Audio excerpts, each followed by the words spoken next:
I think this is the only time I've ever sat down together in 3 years. Yeah, that's the only time I've ever sat down. I would like you to explain to me what we need to turn the farm into a no-till system, and what are we achieving by going to a no-till system? Yeah, no-till started, it's based in this Korean natural farming method. It's basically a do-nothing farming, and not in the sense you don't do actually anything. It's just the idea that you don't disturb the soil. You try to create this strong microbial population that exists there. So what we're trying to do is mimic this natural system. So we're trying to take the woods, for example, and the soil that exists there and try to bring it to the fields. And so what that's doing for us is it's allowing us not to till. They call it genocide of microbes, essentially, because you're taking all of these microbes that are used to living 6 inches down, and then you're flipping them to the top of the soil and basically killing them. So tilling is one of the ways that it's great in the springtime that opens up your soil and makes it really warm, but it's also killing all the microbes that exist there. So you have two options. You can either add the microbes in later on, or you can just not till at all. So by switching to the system, we're doing a couple different things. So first thing, we're not releasing carbon. So that's a big thing right now, is how can we sequester carbon in the soil? So about a third of carbon that's released into the atmosphere is through agriculture. Not necessarily small-scale agriculture, but agriculture in general. So by not releasing all that carbon in the atmosphere, we're actually creating a carbon sink.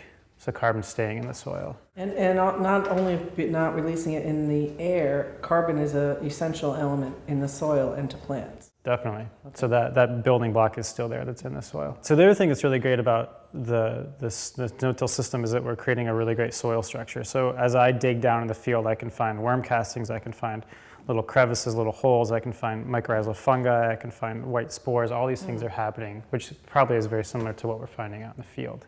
It's actually great for a place like this because we have lots of people around that can help out with the process. But instead of weeding and pulling up weeds, right, and throwing those weeds to the chickens or the animals, we're actually don't have as many weeds. Yeah. That labor force can be turned over to the no-till system. Right. So during the summer, when we have this large-scale force of people to help us with our non-no-till systems right now, they can help with that. But in the fall, when we're down to 2 or 3 people full-time, we want to be focusing our time on harvesting, which means we can then provide the consumer with more vegetables. So we're giving up weeding for essentially harvesting and therefore providing more vegetables at the same time. A couple other benefits is that we can actually use the entire space as well. So there's a little calculation that we have that I received from Brian O'Hara, who runs Tobacco Farm down in Connecticut. And so we basically say we have this bed space, it's this wide, it's this long, and then we basically broadcast the seed. So we dump it across. And so a good example is carrots. So if you were going to do carrots, you have a row. So normally you do 2 or 3 rows, and you're not using the space in between. So we're able to broadcast and use that entire space. And hopefully get more to harvest. More to harvest, and so we don't have to thin, because what happens typically is, you broadcast seed and you're pulling the big ones, you pull those ones out, and then the other ones have more room to grow. So you're not spending time thinning, you're not spending time weeding, you're just spending time harvesting. The nice thing about it now, we have a root crop block essentially, and so we're still harvesting turnips and radishes and carrots out of that block, and tomorrow's December 1st. So it's really great that the no-till system acts a little bit like the ocean in a way. It's always a season behind.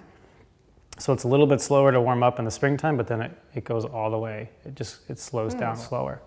So we're able to actually produce in that area a lot longer all the time. And the leaves also sequester the nitrogen and the breakdown of the compost underneath it, so that's not going up into the air also. Yeah, it's another organic matter that just breaks down. And usually within like a month, those leaves will be chewed up. So it's a really fast turnaround. So you have this system which basically just sucks up the moisture. And if we have a decent rain year, like a traditional New England season, we really wouldn't have to water at all with those systems. So it really holds the moisture really, really well. Like in the no-till, it's somewhere between like 10 and 12% or something like that, and the lowest of all of our fields is like 6. We just did the soil samples for all the fields, and we applied basically the same amendments to every one of our fields, and the only fields that's perfectly balanced within that recommendation is the no-till system. Interesting.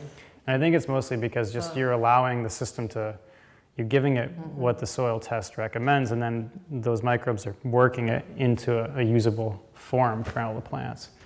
So yeah, it was interesting to look at that and be like, oh, this one's perfect, and everything else needs a little bit more work. Interesting. So Interesting. Yeah. Well, I'm excited about our new project. Yeah. Every time I think that we have no new projects, something else comes along. There you go. So with everybody's Yeah. help, I think we'll make this work. Definitely.